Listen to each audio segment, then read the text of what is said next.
ලංකාවේ පළවෙනි වතාවට අඟල් 70 ටීවී එක ඩිස්ප්ලේ රිප්ලේස්මන්ට් එකක් අපි කරලා තියෙනවා. ඉතින් මේකේ විශේෂම දේ මේ අඟල් 70 ටීවී එකේ ඩිස්ප්ලේ රිප්ලේස්මන්ට් එක නෙමෙයි. මේ ඩිස්ප්ලේ රිප්ලේස්මන්ට් එක කරන්න උන හේතුව. මේ කස්ටමර් මීට කලින් වෙන ටෙක්නීෂියන් කෙනෙකුට මේ ටීවී එකේ බෑක්ලයිට්ස් රිප්ලේස් කරන්න දීලා තියෙනවා. ඉතින් ඒ බෑක්ලයිට්ස් රිප්ලේස් කරන්න දුන්නාට පස්සේ එයා මේක ආයෙ ෆික්ස් කරද්දී මේකේ ඩිස්ප්ලේ එකට ගහලා තියෙන්නේ බාල ටේප් එකක්. ඉතින් මේ බාල ටේප් එක නිසා ඩිස්ප්ලේ එක ගැලවිලා වැටිලා තියෙනවා.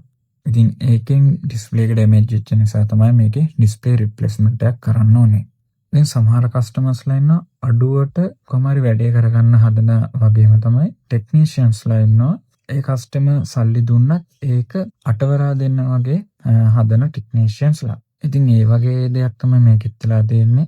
මේ කස්ටමර්ට මේක ක්වොලිටි එකට වැඩේ කරගන්න උවමනාවක්ම තිබ්බත් මේ ඊට කලින් හදපු ටෙක්නීෂියන් මේක බාල විදිහට තමයි හදලා දීලා තියෙන්නේ.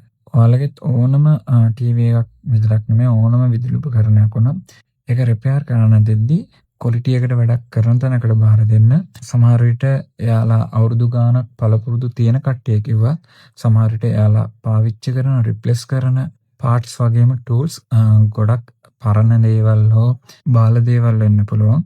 ඉතින් මේ තියෙන්නේ අපි මේ ටීවී එකට ඊට පස්සේ ගහපු ටේප් එක.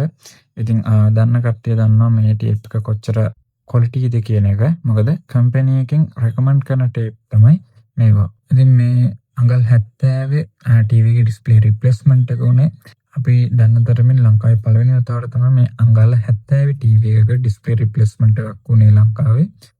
මොකද අපි දැනුවත් කාගේ ළඟවත් අඟල් 70 ටීවී පැනල්ස් නැහැ. ඉතින් ඔයාලගෙත් තියෙනවා නම් මේ වගේ ක්වොලිටි එකට ටීවී එක රිපෙයාර් කරගන්න කතා කරන්න අපේ මේ නම්බර් එකට. අපේ ෂොප් එක තියෙන්නේ පිළියන්දල කැස්බෑවේ 14 කනුව පාරේ. එන්න කලින් අනිවාර්යෙන් කෝල් එකක් දීලා එන්න. අපි සතුයි ඉලෙක්ට්‍රොනික්ස්